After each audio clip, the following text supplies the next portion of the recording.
আচ্ছা, উম্মে সালমার মধ্যে এমন কি আছে যেইটার জন্য নবী তাকে বিয়ে করার জন্য পাগল হয়ে গেলেন? আমার মায়েরা মনোযোগ দিয়ে শুনবেন। উম্মে সালমা কি তিনটা শর্ত নবীকে দিলেন? নবী বললেন, উম্মে সালমা, তোমার তিনটা শর্ত পুরা করে হলেও আমি তোমাকে বিবাহ করব ইনশাআল্লাহ। আচ্ছা, উম্মে সালমার মধ্যে এমন কি আছে যেইটার জন্য নবী তাকে বিয়ে করার জন্য পাগল হয়ে গেলেন?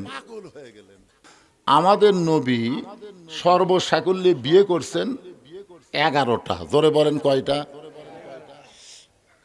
সবাই একটু হিসাবটা ক্লিয়ার করবেন। এক জায়গাতে একজন বলছে 13টা।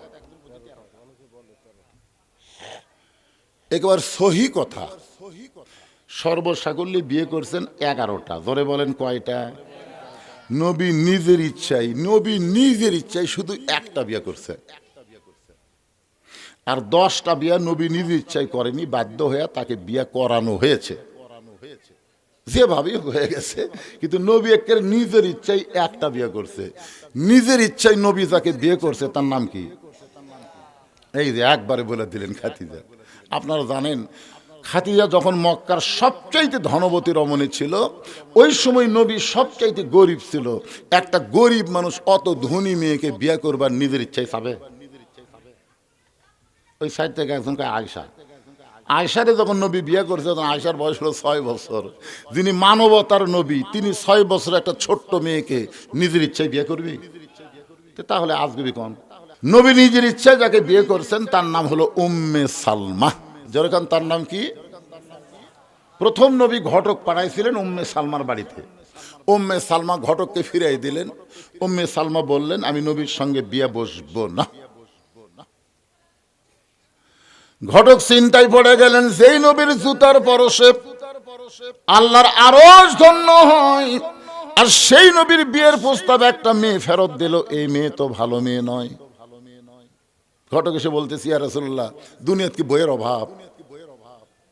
এমন একটা মেয়ের কাছে আমাকে পাঠালেন, একটা তুড়ুর জব দিয়ে দিল, আপনার সাথে বিয়ে বসবে না। আল্লাহ রাসূল বললেন, ঘটকালি করে পারিস, তাহলে বড় বড় গল্প মারি, যা সাইড কাট। নবী নিজে উম্মে সালমার দরজা দিয়ে সালাম দিলেন, আসসালামু আলাইকুম ইয়া আহলাল বাইত। উম্মে সালমা বলতেছে, ওয়ালাইকুম আসসালাম। আপনার কি শরম নাই? আমি ঘটক ফিরাই দিলাম, তারপরও আপনি আসলেন কেন? রাসূল বললেন, আমি আপনাকে বিয়ে করতে চাই।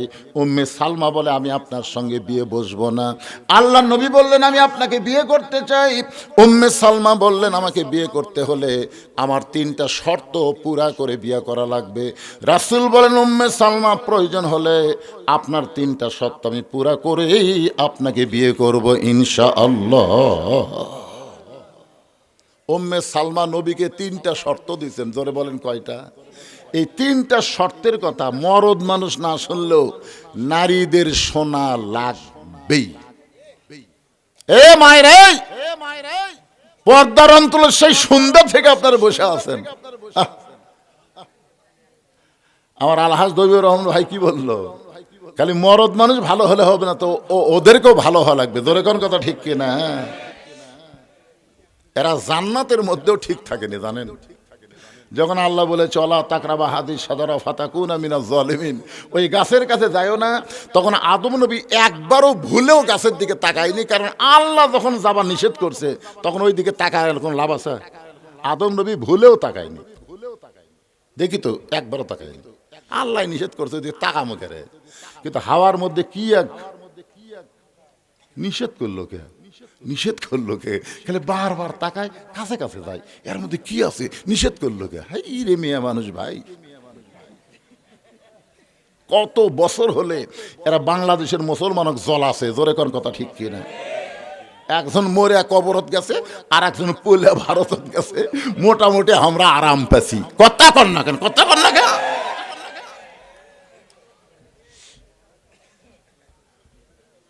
মেয়ে মানুষের দিন শেষ, আগামীতে মরদ মানুষের বাংলাদেশ। জোরে কোন কথা ঠিক কিনা? নারীদের দিন শেষ, মরদের বাংলাদেশ। আমাকে মাথার উপর হামাকর কবার। আল্লাহ কোরআনে বলেছেন, আর রেজালু কাওয়ামুনা আলান নিসা, পুরুষ থাকবে উপরে, নারী থাকবে নিচে। আল্লাহ আদমকে ফেরেশতা দিয়ে সেজদা করায় নিস।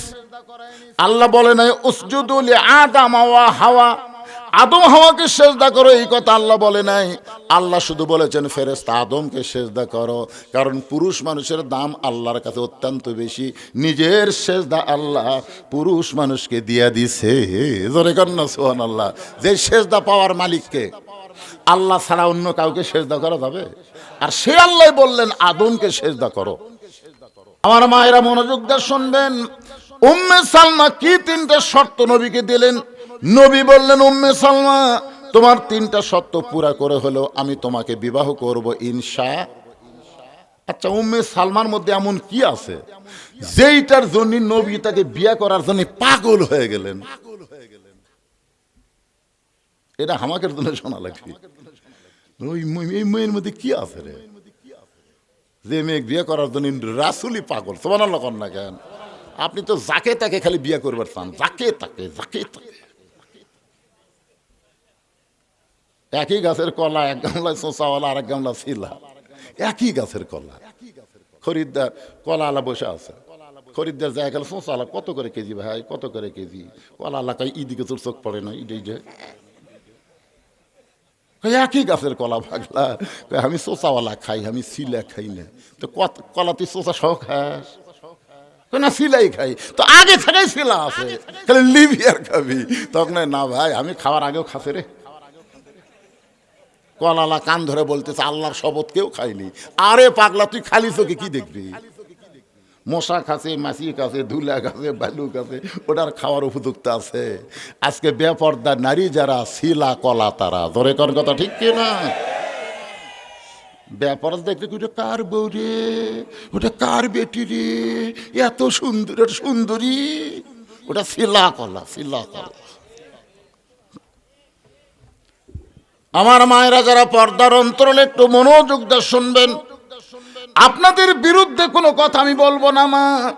যেই কথা মানলে আপনারা ফাতেমার সঙ্গে আল্লাহ জান্নাত দেবে, সে ওয়াজটা আমার নারীদের জন্য করার দরকার আছে না নাই? আল্লাহ কোরআনে বলেছেন অকরনা ফি বুয়ুতিকুন্না ওয়ালা তাবাররুজনা তাবাররুজাল জাহিলিয়াতিল উলা। আল্লাহু আকবার। নবীর একটা বিবির পেট থেকে আল্লাহ নবীকে 7টা সন্তান দিছে। যেই বিবির নাম হলো খাদিজা। বিবির নাম কি? আর একটা বিবির পেট থেকে মাত্র একটা সন্তান দিছে, সেই বইয়ের নাম হলো মারিয়া কিপ্তিয়া। খাদিজার পেট থেকে 3টা ছেলে 4টা মেয়ে আল্লাহ নবীকে দান করছেন। 3টা ছেলে, একটা হলো তৈয়ব, একটা হলো তাহের, আর একটা হলো কাসেম। আর মেয়ে 4টা হইল জয়নাব, কুলসুমা, রোকেয়া আর ফাতেমা। আর মারিয়া কিপ্তিয়ার পেট থেকে যেই ছেলেটা হয়েছে তার নাম হলো ইব্রাহিম। এই 4টা ছেলেকে আল্লাহ দুনিয়াতে দিল ঠিকই, কিন্তু বেশি দিন রাখলো না। অল্প দিনের মধ্যে আল্লাহ তাদেরকে নিয়ে নিলেন। নবীর 4টা ছেলে যখন দুনিয়া থেকে বিদায় নিলেন, মক্কার কাফের বেঈমানেরা বলা বলে শুরু করলো আব্দুল্লাহর বেটা দুনিয়া থেকে বিদায় নেওয়ার সাথে সাথেই তার বংশ বুনিয়াদ শেষ হয়ে যাবে। কারণ ছেলে না থাকলে, মেয়ে থাকলে মনে করে বংশ বুনিয়াদ থাকবে না। যেরকম আমাকে আল্লাহ কোনো ছেলে দেয় না, আমাকে খালি 3টা মেয়ে দিছে। তা আমার এলাকার সব লোক বলে যা করবি কামাই সব খাবি জামাই। মানে আমার এলাকার কতগুলো তেল তেলা নেই, যা করবি কামাই সব খাবি জামাই। আমাকে দূরের লোক যখন মোবাইল করে হুজুর আপনাকে দাওয়াত দিব, আমি তখন বলি ভাই মোবাইলে দাওয়াত দেই না, আপনারা আসেন আসেন। তো আবার কষ্ট করে আপনার ওখানে কেন যাব? আরে ভাই আসেন না কেন রে ভাই রে? ওরা যখন যায় তখন যায় দেখে 235 শতকের জায়গার উপর মসজিদ, মাদ্রাসা, এতিমখানা, আল্লামা সাইদি হুজুরের নামে কমপ্লেক্স, এগুলা দেখে কয় হুজুর এগুলা তোমরা যে ওয়াজের পরে টাকা দাও, সেই টাকা দিয়েই তো এগুলো করি। এখানে একটা টাকা কারো থেকে দান সদকা দেওয়া হয়নি, সমস্ত টাকা হলো ওয়াজের টাকা। তোমরা যে টাকা আমাকে ওয়াজের পরে দাও, সেই টাকা দিয়ে মসজিদ, মাদ্রাসা, এতিমখানা চলায়। তখন কান্দের বলে হুজুর এতদিন যে আমরা কইলাম যা করবি কামাই সব খাবি জামাই, তাহলে তো আমরা ভুল করছি। এখন তাই কি করবা? যা করবে কামাই সব খাবে মসজিদ, মাদ্রাসায়। না জানে কোনো কথা বলা যাবে না। মক্কার কাফেররা বলা বলি শুরু করলো, নবী দুনিয়া থেকে বিদায় নেওয়ার সাথে সাথে তার বংশ চিরতরে নিঃসব হয়ে যাবে, আর কোনো আলো জ্বলানোর কেউ থাকবে না। নবীর চোখের মধ্যে যখন পানি দেখলেন, আল্লাহ নবীকে সান্ত্বনা দেওয়ার জন্য এ সূরা কাউসার নাজিল করলেন। জোরে বলেন সুবহানাল্লাহ। ওগো নবী, আপনাকে আমি আল্লাহ কাউসার দিয়ে দিলাম, এমন একটা পেয়ালা, যেই পেয়ালা পান করার জন্যে আপনার উম্মতের আপনার পাগল হয়ে যাবে। আপনাকে তারা বাবা ডাকে না, কিন্তু আপনার বউকে তারা উম্মাহাতুল মুমিনিন বলে। নবীর বউ আমাকে রেখে হয়, জোরে কান কে হয়? তাহলে যার বউ আমাদের মা হয়, তাহলে তিনি কে হয়? জোরে কান কে হয়? কিন্তু আমরা নবীরে বাবা বলি না। ওই হাউজে কাউসারের পানি যারা পান করবে, তারা সবাই নবীর রুহানি সন্তান হয়ে যাবে। আল্লাহর নবী রুহানি সন্তান কারা কারা হবার চান? আল্লাহকে একটু হাত দেখান তো ভাই। এই ছেলেবেলে সবাই হাত তোলো, টান টান করে তোলো। হাউজে কাউসার যদি খাবার খাও, হাত টান টান করে তোলো, হাত নামাও। মাশাআল্লাহ। এখন রবির রুহানি সন্তান হবার গেলে, হাউজে কাউসারের পানি পান করতে গেলে দুইটা আমল করা লাগবেই। আপনারা বলেন তো, কোরআন কারিমের মাহফিলে বসা ভালো কাজ না খারাপ কাজ? তাহলে এই কাজ কে করালো? এই মুহূর্তে আমরা বিশ্বাস করতে পারি আল্লাহ আমাদের উপরে খুশি আছেন। আল্লাহ যদি খুশি না থাকতেন, তাহলে জান্নাতের বাগানে আমাদেরকে বসার মতন সুযোগ করে দিতেন না। যে আল্লাহ আমার সামনে আপনাদের বসার তৌফিক দিয়েছেন, আমি আমার অন্তরের অন্তঃস্থল থেকে আপনাদের সবাইকে শুভেচ্ছা জ্ঞাপন করছি। সম্মানিত মা বোনেরা, পর্দার অন্তরালে বসে বসে যারা আলোচনা শুনতেছেন, আমি তাদেরকে শ্রদ্ধা জ্ঞাপন করে এই মুহূর্তে জানতে চাচ্ছি আপনারা সকলে কেমন আছেন? আলহামদুলিল্লাহ রাব্বিল আলামিন। যে আল্লাহ শারীরিক সুস্থতা, মানসিক প্রশান্তি দান করে আজকের এই জান্নাতের বাগানে আমাদের কবুল করেছেন, আমরা সে আল্লাহর উপরে খুশি না বেজার? তাহলে জবান খুলে সমস্বরে সকলে বলবো, রব্বানা লাকাল হামদ হামদান কাসীরান তাইয়িবান মুবারাকান ফীহি। আমরা প্রশংসা করলাম কার? কেন করলাম? এই কারণেই আমরা আল্লাহর প্রশংসা সবসময় করব। এই দুনিয়াতে আসার আগে আমরা আর একটা জায়গায় ছিলাম, যে জায়গাকে বলা হয় আলমে আরওয়া, রুহের জগৎ। এই রুহের জগতে আল্লাহ আমাদের রুহগুলোকে এতই ভালোবাসলেন যে দুনিয়ার জগতে আল্লাহ আমাদের মুসলমানের ঘরে কবুল করলেন। আপনারা বলেন তো, মানুষ পাঠানোর দায়িত্ব কার? কথা বলেন, মানুষ পাঠানোর দায়িত্ব কার? জবান থাকার পরেও যারা আল্লাহর এই শব্দ উচ্চারণ করলেন না, আপনারা খুব ভালো করলেন। জবান দিয়েছেন কে? আর সে আল্লাহর বলতে আপনাদের কি হলো?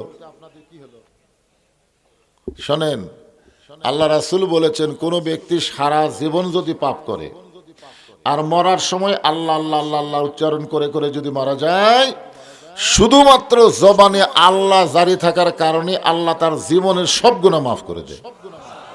তো এখন থেকে চর্চা না থাকলে মরার সময় মুখে আসবে? খুব খেয়াল করা লাগবে। কথাটা বলতেছি যে আল্লাহ আমাদেরকে রুহের জগতে পছন্দ করে দুনিয়ার জগতে মুসলমানের ঘরে কবুল করলেন। এই দুনিয়াতে মানুষ পাঠানোর দায়িত্ব আল্লাহর। আল্লাহ ইচ্ছা করলে আমাদের হিন্দু, বৌদ্ধ, খ্রিস্টানদের ঘরেও পাঠাবার পারতেন। যদি পাঠাতেন, মনে করেন তো আমাদের করার কিছু ছিল? তো যে আল্লাহ ওই সকল ঘরে না পাঠায় সরাসরি মুসলমানের ঘরে আমাদের কবুল করলেন, আল্লাহ মুসলমান হওয়ার মতন তৌফিক আমাদেরকে দিয়ে দিলেন। আমরা সে আল্লাহর উপরে খুশি না বেজার?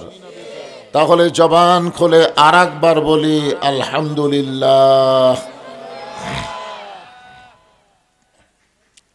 আমরা আল্লাহর প্রশংসা এই কারণে বেশি বেশি করব যে আল্লাহ তাআলা কোরআন শরীফে বলেছেন, অমাইয়াবতাগি গায়রাল ইসলামি দীনান ফালাই ইউকবালা মিনহু।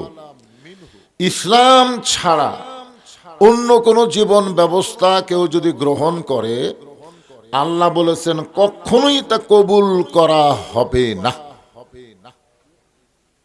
কি বুঝলেন? বর্তমানে বাংলাদেশে যে জীবন ব্যবস্থা চলতেছে এটা আল্লাহর না মানুষের? আল্লাহর চলতেছে।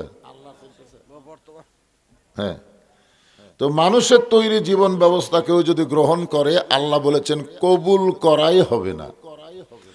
একমাত্র কবুলযোগ্য জীবন ব্যবস্থা হলো ইন্না দীনা ইনদাল্লাহিল ইসলাম। আল্লাহ আমাদেরকে সেই মুসলমানের মধ্যে কবুল করেছে, এই জন্যে খুশি না বেজার? তাহলে আর একবার বলি আলহামদুলিল্লাহ। আপনার বলেন তো এই মাসের নাম কি? রজব মাসের আজকে কয় তারিখ সেটা জানেন? মাশাআল্লাহ, আজকে এমন একটা রাত পাইছেন আপনারা। এ রাতেই আল্লাহ তাআলা নবীকে আল্লাহর আরশে নিয়ে গেছিলেন। সুবহানাল্লাহ বলেন।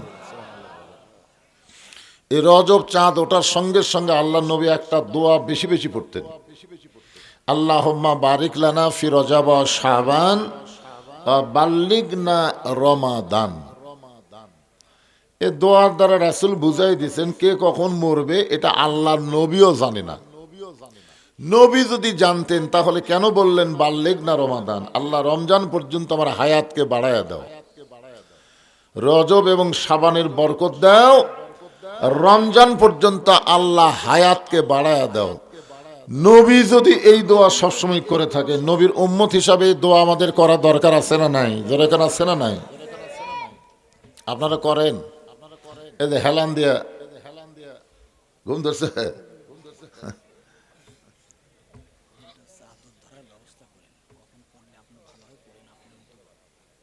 এগুলো এখন বলা লাগবে কেন? আপনাকে সে তাবারক নাই?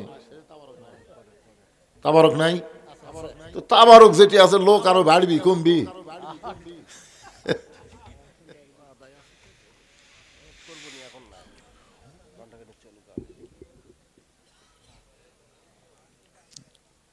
এই রজব মাসে আমাদের নবীকে বলেন, কোন নবীকে?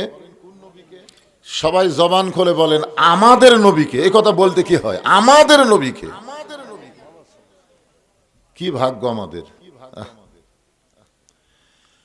আল্লাহ তাআলা আরশে নিয়ে গেছিলেন। আরশে নিয়ে গিয়ে আল্লাহ তাআলা আমাদের নবীকে জান্নাত দেখার তৌফিক দিয়ে দিলেন। নবী যখন জান্নাতের মধ্যে প্রবেশ করলেন, নবীর সঙ্গে একজন ফেরেশতা ছিল, নাম হলো জিবরাইল। জোরে বলেন নাম কি? আর আমাদের সঙ্গে সব সময় দুইজন ফেরেশতা থাকে, নাম কি? মাশাআল্লাহ, কিরামান কাতিবিনা ইয়ালামুনা মা তাফআলুন। আল্লাহ কোরআন দিয়ে বলে দিয়েছেন। নবীর সঙ্গে দুই ফেরেশতা ছিল না।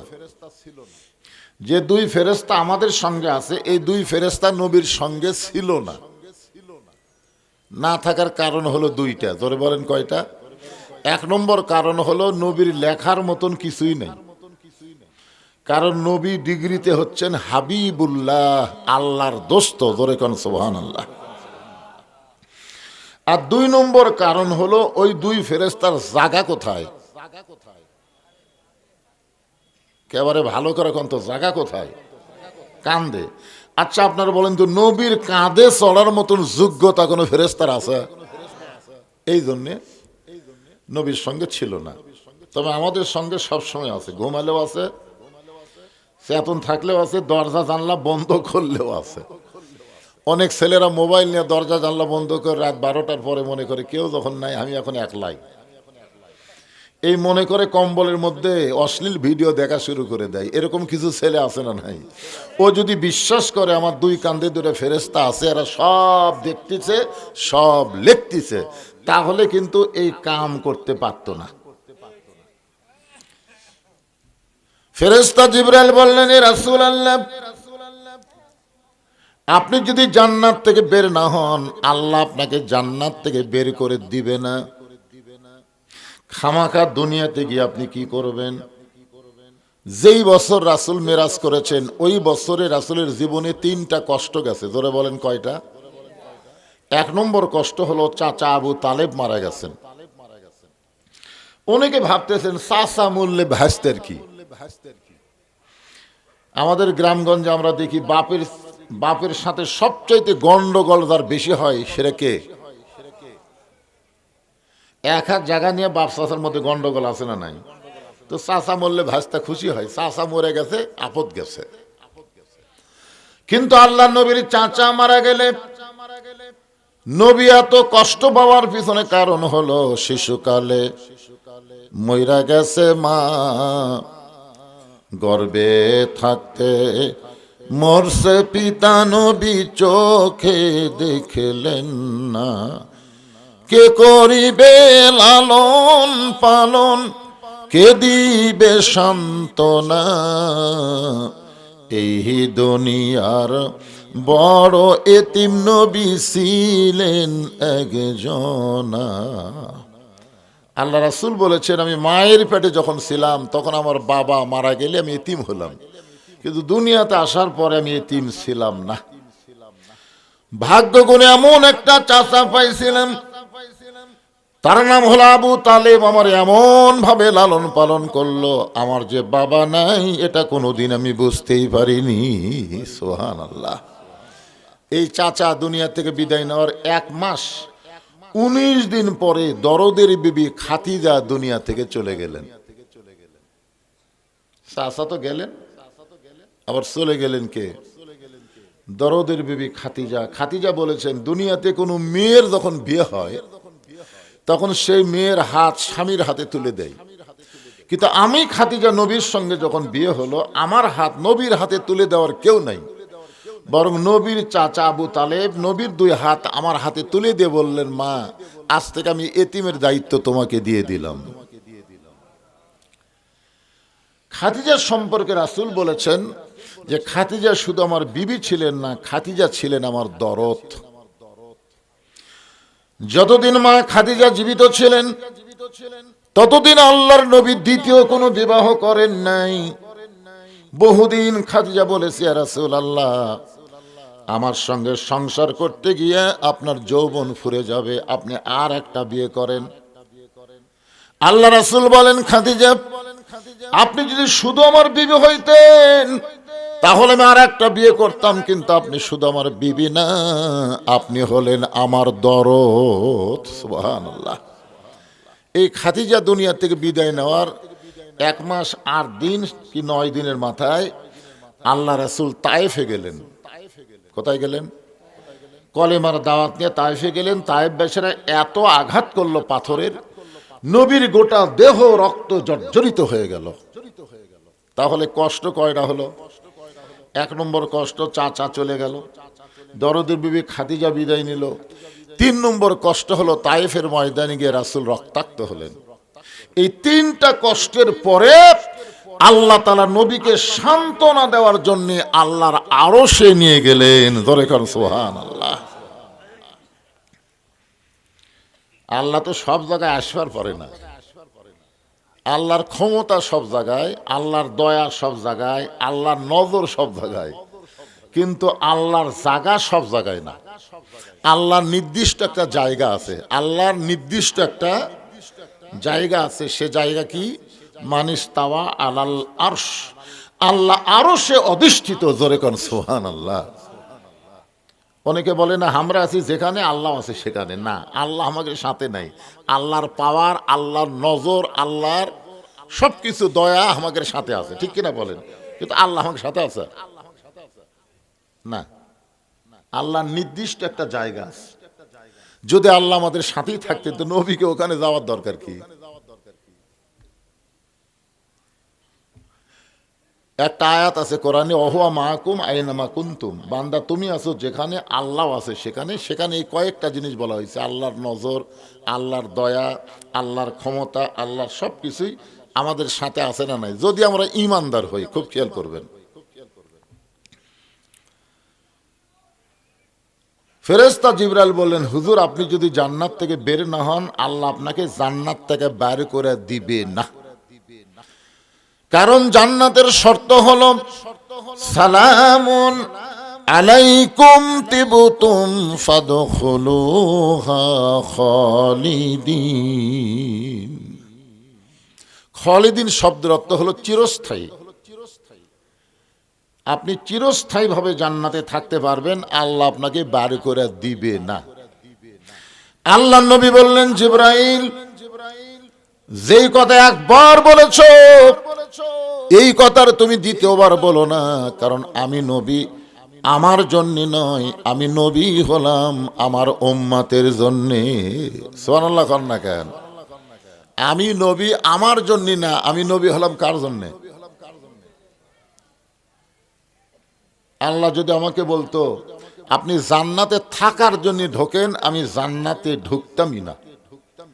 আল্লাহ শুধু আমাকে জান্নাত দেখার জন্য ঢুকতে বলেছে, আমি সেই দিন জান্নাতে থাকার জন্য ঢুকবো যেদিন আল্লাহ আমার সমস্ত উম্মাত উম্মাতিনীকে জান্নাত দিয়ে দিবে। আছেন আমার মুক্তার, আছেন আমার ব্যারিস্টার, সেই বিচারের হাইকোর্টেতে তিনি আমায় করবেন পার। আমি পাপী, তিনি জামিনদার। আল্লাহ যখন হাকিম হয়ে আমাদেরকে আসামি বানায় বিচার শুরু করবেন, ওই সময় আমাদের নবী উকিল হয়ে, ব্যারিস্টার হয়ে আল্লাহর কাছে আমাদের পক্ষে ওকালতি করে আমাদেরকে সুপারিশ করে জান্নাতে পৌঁছায় দিবেন। এমন একজন নবীর উম্মত হওয়াতে আপনার খুশি না বেজার? তাহলে জবান খুলে আরেকবার বলি আলহামদুলিল্লাহ। এখন যে কোরআন থেকে আপনারা আলোচনা শুনবেন, এই কোরআনের মধ্যে কোনো সন্দেহ আছে? এই কোরআনের মধ্যে কোনো ধোঁকা, এই কোরআনের মধ্যে কোনো গোজামিল? বর্তমানে যে সংবিধান দিয়ে আমাদের বাংলাদেশ চলতেছে, এই সংবিধানের মধ্যে ভুল, ধোঁকা, গোজামিল। তাহলে মুসলমান হইয়া ভুল, ধোঁকা, গোজামিল সংবিধান অনুযায়ী চলবো, আর আসল সংবিধান খালি ওয়াজ শুনবো? কি খন? যার মধ্যে ভুল নাই, ধোঁকা নাই, গোজামিল নাই, তার খালি ওয়াজ শুনবো, আর মানুষের লেখা সংবিধান অনুযায়ী আমরা চলবো, আর মরার সময় মুসলমান হয়ে মরবো। আর কি মনে করতেছেন? কি সারা জীবন শয়তানের দল করে মরার সময় কয় বিসমিল্লাহ আলা মিল্লাতে রাসূলিল্লাহ, আল্লাহর নামে রাসূলের দলে তুলে দিলাম। ফেরেশতাকে আল্লাহ মরা মানুষ লিয়ে নবী কি করবি? যেটা অবস্থায় মানুষের দল করলো, আর মরার পরে লাশ হয়ে নবীর দলে আইলো। আল্লাহ বলতেছে, যেই দেশে কোরআন আছে, কোরআনের সমাজ নাই, তারা আল্লাহ নবীর সঙ্গে ঠাট্টা করে। ধরে কোন কি করে? মস্করা করে, ঠাট্টা করে। এটা একটা চরম ঠাট্টা। আপনি মানুষের সংবিধান অনুযায়ী চলবেন, আর আল্লাহর কোরআনের সংবিধানের খালি ওয়াজ শুনবেন। এটা কোরআনের সঙ্গে একটা মস্করা করা। ধরে কোন কথা ঠিক কি না? কি মনে করতেছেন? খালি শুনবেন? হ্যাঁ, আপনারা তো শুনতেছেন, তার চাইতে ভালো সন্ন্যালার নাম হলো আবু জেহেল। আপনার তো বসে শুনতেছেন, ওর বসার জায়গা হয়নি। তো ওই যে নবীর সামনে দাঁড়াবে, সে সুযোগও পায়নি। একেবারে পিছন দিকে অন্ধকারে দাঁড়িয়ে সারা রাত কোরআন তেলাওয়াত শুনছে, সারা রাত খালি শোনেনি, মাথাও ঝোঁকাছে। মানে নবী কি তেলাওয়াত করতেছে ওটা আবার বুঝবারও পারছে। সকালবেলা গিয়ে মিটিংয়ের মধ্যে বলতেছে, এত সুন্দর কোরআনের বাণী, রাতটা কোন দিক দিয়ে গেল আমি বুঝবারই পারিনি। সুবহানাল্লাহ কবেন না? আবু জেহেল কি কোরআনের বিরুদ্ধে বলতেছে? এত সুন্দর কোরআনের বাণী, রাতটা কোন দিক দিয়ে গেল আমি বুঝবারই পারিনি। আবু সুফিয়ান বলে, নেতা, যেই কোরআন শুনতে রাত কোন দিকে যায় বোঝা যায় না, সেই কোরআন ধরলে অসুবিধা কি? শুনলেই যদি এত মজা, তাহলে ধরলে? আবু জেহেল বলতেছে, এই কোরআনকে যদি ধরি তাহলে আমার ভুয়ার নেতৃত্ব চলবি না। আজকে বাংলাদেশে যারা আবু জেহেলের নেতৃত্ব দিবার চায়, তারাই কোরআন অনুযায়ী চলার চেষ্টা করে না। ধরে কোন ঠিক কি না? যেই কোরআনের প্রথমে আল্লাহ বললেন, জালিকাল কিতাবু লা রাইবা ফি হুদাল লিল। আচ্ছা, আল্লাহ যদি এখানে বলতো হুদাল্লিন নাস, যে এই কিতাবের মধ্যে কোনো সন্দেহ নেই, এই কিতাব সবাইকে পাইকারি হারে হেদায়েত দেয়, কিন্তু আল্লাহ এখানে হুদাল্লিন নাস না বলে হুদাল্লিল মুত্তাকিন বলে আল্লাহ তো পক্ষপাতিত্ব করলেন। যেই কোরআন পাইকারি হারে সবাইকে হেদায়েত দিবে না, কেবলমাত্র মুত্তাকি বান্দা বান্দি যারা আল্লাহর কোরআন থেকে হেদায়েত পাবে তারা। এখন আপনারা বলেন তো, মোত্তাকি বান্দাবান্দি সবাই? আপনাদের বাড়ি আছে না নাই? আপনাদের ল্যাব তোষক আছে না নাই? তাহলে বাড়ি আছে, ল্যাব তোষক আছে, তারপরে ওইগুলা বাদ দেয় এই খেড়ের উপর আপনাকে বসবার কে কথা? চিন্তা করে দেখেন, আরামের বাড়ি ল্যাব তোষকের মায়া মহাব্বতকে বাদ দিয়ে এই খেড়ের উপর বসে যারা কোরআনের কথা শুনতেছে, এরাই মুত্তাকি। জোরে কোন সুবহানাল্লাহ, এরাই মুত্তাকি। সবাই না ভাইজান, এখানে বহু মানুষ আছে, সবাই এই এরিয়ার মধ্যে ঢুকতে পারবে না। এখানে ঢুকবার গেলে যোগ্যতা লাগবে। এখানে ঢুকতেও যে খাড়া হয়ে আছে, ঢুকবার পারবি না, তাই খাড়াই থাকবি, খালি তবারকের চিন্তা করবি, কখন কখন পোলা দিবি, এই পোলা লিবি আর চলে দেবি, না ঢুকবার পারবে না। ঢোকার মতন এখানে ঢুকতে গেলে যে যোগ্যতা লাগে, সেই যোগ্যতা এরা অর্জন করেনি। তো যারাই অর্জন করেছে একমাত্র তারাই এই সামিয়ানার তলে মাহফিল এসে বসতে পেরেছে। বলেন সুবহানাল্লাহ। এটা আল্লাহর খাস রহমত। রহমতি ওয়াসিয়াত কুল্লা শাইইন ফাসাকতুবুহা লিল্লাযিনা ইয়াত্তাকুন। ইয়াত্তাকুন মানে মুত্তাকির ব্যাখ্যা করতে আল্লাহ বলেছেন গোটা বিশ্বের সব জায়গায় আল্লাহ রহমত আছে, সব জায়গায় আল্লাহ রহমত আছে, কিন্তু রহমতের বাজেট সবার জন্য হয় না। কেবলমাত্র মুত্তাকি বান্দা বান্দি যারা রহমতের বাজেটের অংশ পায় তারা। জোরে কোন সুবহানাল্লাহ। লিল্লাযিনা ইয়াত্তাকুন, কি বুঝতেছেন আপনারা? এই মাহফিল কি বলেন? রহমানি মাহফিল না? রহমানি মাহফিল, রহমানি জলসা। এই জন্য মুত্তাকি হতে গেলে মুত্তাকির ১ নম্বর বৈশিষ্ট্য কি জানেন? মুত্তাকির ১ নম্বর বৈশিষ্ট্য আল্লাহ কোরআনের প্রথমেই বলেছেন, আল্লাযীনা ইউমিনুনা বিল করা। আপনারা নামাজ পড়তে পড়তে এরকম আঙ্গুল তোলেন না? তোলেন না? কখন তোলেন? আশহাদু আল্লা ইলাহা ইল্লাল্লাহ, এরকম আঙ্গুল তুললেন। ফেরেশতারা বলতেছে, আল্লাহ এরা যে আঙ্গুল তুলা কি কয়? তা আল্লাহ বলতেছে, আমাকে সাক্ষী দেয়। ফেরেশতা কয়, আপনার কোনোদিন দেখছে? দেখেনি। তো না দেখে আঙ্গুল তুলা সাক্ষী দিলে এরা কারা? আল্লাহ বলতেছে, এরাই হলো বিনা হিসাবে জান্নাতি বান্দা বান্দিরা। কি বুঝতেছেন ভাই? যে আল্লাহরে কোনোদিন আমরা দেখি নাই, সে আল্লাহরে শাহাদত আঙ্গুলি তুলে আমরা সাক্ষী দিচ্ছি, যত বড়ই পাপী হই না কেন এরপরে আমি মুত্তাকি যদি আমি নামাজের মধ্যে থাকি। জোরে কথা কর না কেন? আমি আপনাদের সামনে পবিত্র কোরআনের ছোট্ট একটা সূরা, নাম হলো কাউসার। জোরে বলেন, নাম কি? এই রজব মাস হলো নামাজ পাওয়ার মাস। আরশে নিয়ে গিয়ে আল্লাহ তাআলা নবীকে 5 ওয়াক্ত নামাজ দিয়েছেন। জোরে কোন, কয় ওয়াক্ত নামাজ দিয়েছেন? ওয়াক্ত মানে কি? ওয়াক্ত মানে বোঝেন না? 5 সময়। 5 ওয়াক্ত মানে 5টা সময়ে আল্লাহ আমাদেরকে নামাজ দিয়েছেন। 24 ঘন্টার মধ্যে এই 5টা সময় আল্লাহর কেন পছন্দ? আল্লাহ যদি ফজরের নামাজ সূর্য ওঠার 2 ঘন্টা পরে দিত, মনে করেন সূর্য উঠা 2 ঘন্টা পর ফজরের নামাজ, তাহলে ভালো হতো না? না আমাদের জন্য ভালো হতো না? আসসালাতু খায়রুম মিনান নাওম কোয়া লাগতো, যে ঘুম হইতে নামাজ উত্তম, কারণ সূর্য ওঠার 2 ঘন্টা পরে ফজর, ডাঁটের নামাজ রে। কিন্তু এই সময় আল্লাহ না দিয়ে সূর্য উদয়ের আগে কেন আল্লাহ নামাজ দিলেন ফজরের নামাজ? ওই সময়টা আল্লাহর কেন পছন্দ?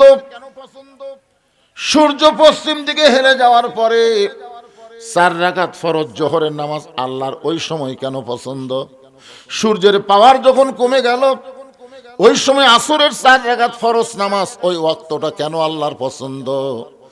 সূর্য অস্ত যাওয়ার অল্প সময়ের মধ্যে মাগরিবের 3 রাকাত ফরজ, ওই ওয়াক্তটা ওই সময়টা আল্লাহর কেন পছন্দ? রাতটা যখন একটু গাঢ় হয়ে গেল এমন সময় 4 রাকাত এশার ফরজ নামাজ, ওই সময়টা আল্লাহর কেন পছন্দ? নামাজি হিসাবে আমাদের জানার দরকার আছে না নাই? যখন আছে না নাই? এই 5টা সময় 24 ঘন্টার মধ্যে এই 5টা সময় আল্লাহর কেন পছন্দ? এই 5টা সময় আল্লাহ কেন 5 ওয়াক্ত নামাজ আমাদের জন্য ফরজ করলেন? নামাজি হিসাবে আমাদের একটু জানা দরকার। হ্যাঁ, এই সূরা কাউসার, এই নামাজ সম্পর্কে এখানে আলোচনা আছে। কাউসার, এই সূরাটার নাম কি? কাউসার। সমস্ত তাফসীর কারক ব্যাখ্যা করেছেন হাউজে কাউসার এমন একটা পিয়ালা, যে পিয়ালার এক গিলাস পানি কেউ যদি পান করে জাহান নামেও যায়, আল্লাহ জাহান্নামকে জান্নাত বানায় দিবে। তার মানে কি বুঝলেন? হাউজে কাউসারের পানি যারা পান করবে তারা জাহান্নামে যাবে না। জাহান্নামে যদি যায়, মানে একটা যদি কথা কিন্তু আমাদের আছে। অনেকে আমরা নামাজ পড়ি, তারপরে বলি যদি জান্নাত না পাই, যদি জান্নাত না পাই। আপনার বলেন তো সন্দেহ রোগ ভালো রোগ? ইন্না জান্নাত জান্নাত শায়াতিন, সন্দেহ রোগটা হলো শয়তানের রোগ। আর আমরা নামাজ পড়ি মুসলমান, তারপরে যদি জান্নাত না পাই, তো জান্নাত কে পাবে? এই মুসলমানের বাচ্চারা, মুসলমানের সন্তান হওয়ার পরেও জান্নাত পাওয়ার ব্যাপারে সন্দেহ পোষণ করলে তার জান্নাত পাবিটাকে সেটা কোন তো দেখি? হিন্দুরা, বৌদ্ধ, খ্রিস্টান। একবার সাহাবীরা প্রশ্ন করলো, ইয়া রাসূলুল্লাহ, জান্নাত এবং জাহান্নামের এরিয়া সম্পর্কে আমরা শুনতে চাই। আল্লাহ রাসূল বললেন, 7টা জাহান্নাম একত্র করে সবচাইতে ছোট জান্নাতের মধ্যে যদি ফেলে দেওয়া হয়, 7টা জাহান্নাম একত্র করে সবচাইতে ছোট জান্নাতের মধ্যে যদি ফেলে দেওয়া হয়, অনুবীক্ষণ যন্ত্র দিয়ে খোঁজা লাগবে জাহান্নামগুলা গেল কোথায়। কি বুঝলেন? মানে 7টা জাহান্নাম একটি করে যদি ছোট জান্নাতের মধ্যে ফেলে দেওয়া হয়, পরে অনুবীক্ষণ যন্ত্র নিয়ে খোঁজা লাগবে 7টা জাহান্নাম গেল কোথায়। এখন বলেন, জান্নাতের তুলনায় জাহান্নাম বড় না ছোট? কত ছোট! এরপরও বর্তমানে, আমি বর্তমানে হিসাব বলতেছি, বর্তমান পৃথিবীতে মানুষের সংখ্যা হলো 800 কোটি। জোরে কোন কয় কোটি? 800 কোটি মানুষের মধ্যে 200 কোটি হলো মুসলমান, আর 600 কোটি হলো বেঈমান। হিন্দু, বৌদ্ধ, খ্রিস্টান, ইহুদি এরা কি ইমানদার? এরা হলো বেঈমান। তাহলে মুসলমানের সংখ্যা কত বর্তমান? 200 কোটি, আর 600 কোটি বেঈমান। জাহান্নাম কয়টা? 7টা। জান্নাত কয়টা? জাহান্নাম বড় না জান্নাত বড়? তাহলে বড় 8টা জান্নাতের জন্য মাত্র 200 কোটি, আর ছোট 7টা জাহান্নামের জন্য 600 কোটি। এরপরেও আপনারা জাহান্নামী? একটা হিসাব করা লাগবে না? হিসাব করলে তো আমরা এমনি জান্নাত পাই। সুবহানাল্লাহ না কেন? তারপরও একটা যদি শব্দ আছে। এই কারণেই বলা হচ্ছে, হাউজে কাউসারের পানি পান করে কেউ যদি জাহান্নামেও যায়, আল্লাহ জাহান্নামকে জান্নাত বানায় দিবে। এখান থেকে প্রমাণ হলো, এই হাউজে কাউসারের পানি যারা পান করবে তারা কোনোদিনও জাহান্নামী হবে না। সুবহানাল্লাহ বলেন না কেন? এখন হাউজে কাউসারের মালিকানা আল্লাহ কাকে দিবে? আমাদের নবীকে। আমাদের নবী। জোরে কোন কাকে দিবে? সবাই জবান খুলে বলেন, কোন নবী? খুব সুন্দর করে বলেন, কোন নবী? মাশাআল্লাহ। আমাদের নবী সম্পর্কে আল্লাহ বলেছেন, ওমা আরসালনাকা ইল্লা রাহমাতাল লিল আলামিন। কি বুঝলেন? সাহাবীরা বলে, রাসূলুল্লাহ, হাসর হবে তামার সানি, মানুষ বলবেন পানি পানি। সেই কঠিন দিনে নবী বিনে পানি দেওয়ার সাধ্য কারো নাই। হাসরের ময়দানের কঠিন অবস্থায় ইহুদি, খ্রিস্টান, বৌদ্ধ, কাফের, বেঈমানের যদি পানি পানি বলে আপনার কাছে আসে, আর আপনি হলেন রহমতের সাগর, দয়ার সাগর, আপনি তাদের করুণ অবস্থা থেকে তাদেরকে যদি হাউজে কাউসারের এক পেয়ালা পানি পান করান, ওই পানি পান করে ওরা যদি জাহান্নামও যায়, আল্লাহ ওদের জাহান্নামকেও জান্নাত বানায় দিবে।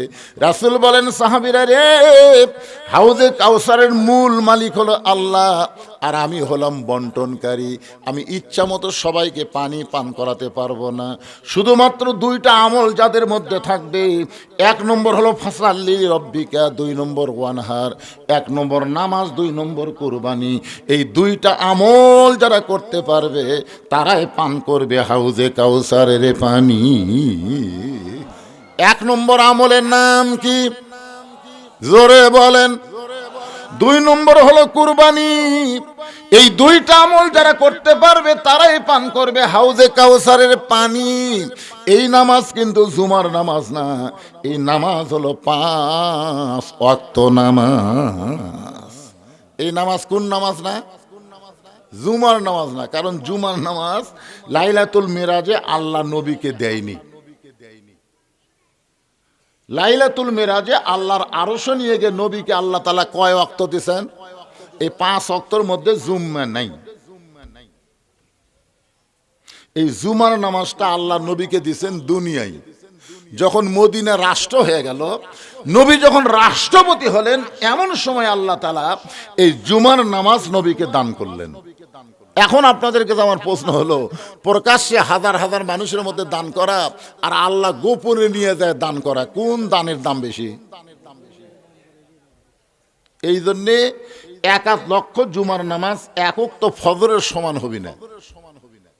1 লক্ষ জুমার নামাজ একক তো ফজরের নামাজের সমান কথা কয় না, হবে হবে না। একটা হাদিস আছে বুখারী শরীফের, মান তারাকা সালাতু মুতাম্মিদান ফাকাত কাফারা, ইচ্ছা করে একক তো নামাজ বাদ দিল, এরা আল্লাহর সঙ্গে কুফরি করলো। তো বলতেছে হুজুর এটা কোন নামাজ? আল্লাহ রাসূল বললেন এটা 5 ওয়াক্ত নামাজের যে কোনো এক ওয়াক্ত, জুম্মা না। আজকে আমাদের বাংলাদেশে কোন নামাজ মানুষ বেশি পড়ে? এটা আপনাকে সেই বড় মসজিদ দেখলাম, এত বড় মসজিদ কি 5 ওয়াক্তর জন্য বানাছেন? অনেক জায়গায় একতলা দেওয়া হচ্ছেই না, দোতলা করতেছে। দোতলা কে রে ভাই? দোতলা কেন? হুজুর এত মুসল্লি আটে না হুজুর, তো মসজিদে এত মুসল্লি আটে না, দোতলা করতেছেন, ফজরের খবর কি? তখন বলতেছে মুয়াজ্জিন বলবার পারবি। দেখছেন ফজরের খবর কি? মুয়াজ্জিন বলবার পারবি। এই শালারাও বলবার জানে না। তখন মুয়াজ্জিনকে ডাক দিয়ে বলল, চাচা ফজরের খবর কি? বলে 1 কাতারি হয় না। জোহরের খবর কি? কয় কাজ কামের দিন। আসরের খবর কি? হাট বাজারে গেছে। মাগরিবের খবর কি? হাট করে এসে হিসাব করতেছে। এশার খবর কি? ফজরে যায় এশাও তাই। তো মসজিদের মধ্যে কয় কাতার? 9 কাতার। তো 1 কাতারের মুসল্লি হয় না, তাহলে দোতলা করবে কেন? বলে ওই যে জুমার দিন সবার শেষে এসে আগে যায়, ওদের জন্যই দোতলা। জুমার দিন সবার শেষে এসে আগে যায়। আপনার বলেন তো এরা কি নামাজি না মস্করাকারী? এরা নামাজ পড়বার আসে না, এরা আল্লাহর সঙ্গে ঠাট্টা করবার আসে। আসবে সবার শেষে, যাবে সবার আগে। মনে করে আল্লাহর ওরকে নামাজের খুবই দরকার। ওরা নামাজ না পড়লে আল্লাহ মনে হয় ভোটও ফেল করবি, বুঝলেন? এই শালাকের ধান্দা। এরা কি ভাবলে আসে? এই সবার শেষে এসে পুরাতন স্যান্ডেল নতুনের কাছে থই, বুঝলেন? থুইয়া সবার আগে সিনা টান করে নতুন পাওয়ার দিয়ে চলে যাচ্ছে। উনি যে পুরাতন থসে ওটার পাওয়ার দেয়নি, নতুন পাওয়ার দিয়ে যাচ্ছে। ধরা পড়লি বলবি বদল হসে ভাই, চাপাত খালি লাগতে মারা, বদলের সাইজ নাই। তুই জীবনে নতুন থুইয়া পুরাতন পাওয়ার দিয়ে গেলি না। যতবারই বদলের কথা বলিস খালি পুরাতন থুইয়া নতুন পাওয়ার দিস, এটা বদল কয়? এই জন্য 5 ওয়াক্ত নামাজ যারা পড়ে না, জুমার নামাজের শেষে আসে আগে যায়, এরা নামাজি না, এরা হলো ওয়াইল নামক জাহান্নামী। ফাওয়াইলুল লিল মুসাল্লিন, জোরে কান কথা ঠিক কিনা? এরা তো নামাজি নাই, এরা জাহান্নামী, এরা জাহান্নামী। এরা আল্লাহর সঙ্গে মস্করা করবার আসে। এই রজব মাস হলো নামাজের মাস। 24 ঘন্টার মধ্যে আল্লাহর 5টা সময় কেন পছন্দ? এই 5টা সময় আল্লাহ 5 ওয়াক্ত নামাজ কেন দিলেন? মুসলমান হিসাবে আমাদের জানার দরকার আছে না নাই? এইটা বোঝানোর জন্য আপনাদের সামনে সূরা কাউসারে আলোচনা করতেছি। 1 নম্বর হলো নামাজ, 2 নম্বর কুরবানি। এখন আপনাদের কাছে আমার একটা প্রশ্ন হলো, হাউজে কাউসার এত নবী থাকতে আমাদের নবীকে আল্লাহ কেন দিলেন? এই হাউজে কাউসার সম্পর্কে একটা শানে নজর আছে। এক নম্বর হলো নামাজ, ধরে কোন এক নম্বর কি, আর দুই নম্বর হলো কুরবানি। এখন অনেক গরিবেরা চিন্তা করতেছে, হুজুর আমরা না হয় নামাজ পড়তে পারি, কিন্তু আমরা তো কুরবানি দিবার পারবো না। এই কুরবানি মানে গরু খাসি কুরবানি না, এই কুরবানি মানে কি কুরবানি? অবশ্যই কোরআন থেকে আমি আপনাদের শোনায়ে দেব।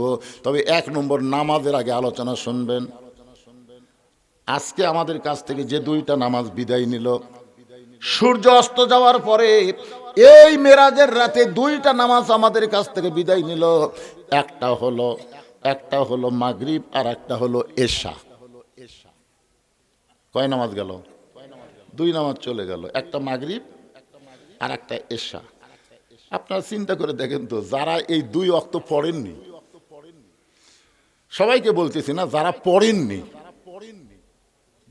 যারা মাগরিব এশার নামাজ পড়েননি, তারা যদি ফজরের আগে মরিয়া যান, তাহলে কত লক্ষ মানুষ আপনার জানাজার দোয়া করলে আপনি জান্নাতত যাবেন। এবারে কারা কারা পড়েননি, বারে হাত তুলবার করছি না, ময়না। তাহলে চিন্তা করে দেখেন, ফজরের আগে যদি মরে যান, আচ্ছা আপনার ফজরের আগে মরবেন না এরকম চিন্তা করতেছেন? তাহলে একজন লোক দাঁড়িয়ে এখানে বলেন, হুজুর আমার বাড়ি সবচাইতে নিকটে, এই কেল্লার সবচাইতে নিকট আমার বাড়ি, আমি এখান থেকে বাড়ি যাবার পারবই। তাহলে একটা লোক খাড়া হয় কন্ত থেকে, এখান থেকে বাড়ি যাওয়ার গ্যারান্টি যদি না থাকে, তাহলে মাগরিব এশা বাদ দিলেন কেন? কে কথা কয় পরে পড়বি, পরে পড়া তো ওই বাঁচার গ্যারান্টি দিল না। যেই বলতেছে পরে পড়বি, তাহলে বাঁচার গ্যারান্টি দিল।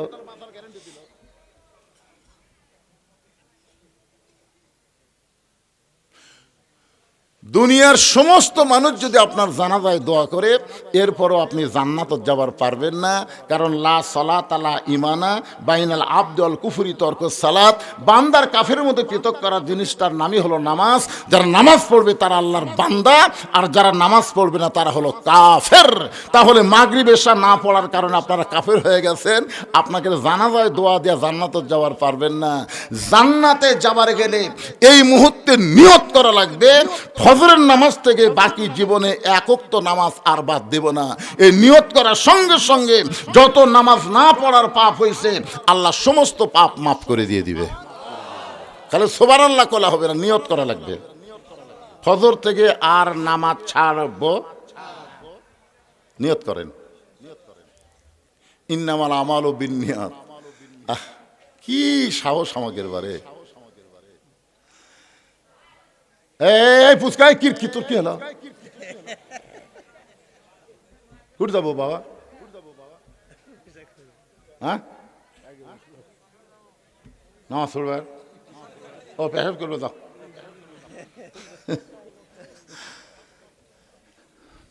না এখন আবার যদি আমরা পড়বার চাই, নামাজ পড়বার চাই, যারা পড়েনি তারা নামাজ পড়বার চাই, হ্যাঁ না না এখনো শেষ হয়নি, কেবল 11টা বাজে।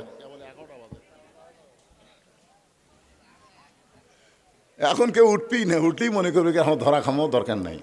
আল্লাহর কাছে খাইলে, কিন্তু বক্তার কাছে খামো না, দরকার নাই। নিয়ত করেন, নিয়ত নিয়ত। বাঁচার যখন গ্যারান্টি, সমস্যা আছে ভাইজান, হ্যাঁ একটু মনোযোগ দিবেন। যেই ফজর নামাজের নিয়ত করলেন, তখন আল্লাহ তার তওবাকে কবুল করলাম, শুকরিয়া তান 2 রাকাত নামাজ আদায় করলো। ওই 2 রাকাত নামাজ আমি আল্লাহর এতই ভালো লাগছে, আমি ওই 2 রাকাত নামাজ যত্ন করে তুলে রাখছি। আপনার উম্মতের জন্য ফজরের ফরজ হিসেবে দিয়ে দিলাম। আপনার উম্মতেরা ফজরের ফরজ 2 রাকাত নামাজ যখন জামাতের সঙ্গে আদায় করবে, আদম নবীর সমপরিমাণ সওয়াব আমি আল্লাহ দিয়া দিব। লিল্লাহে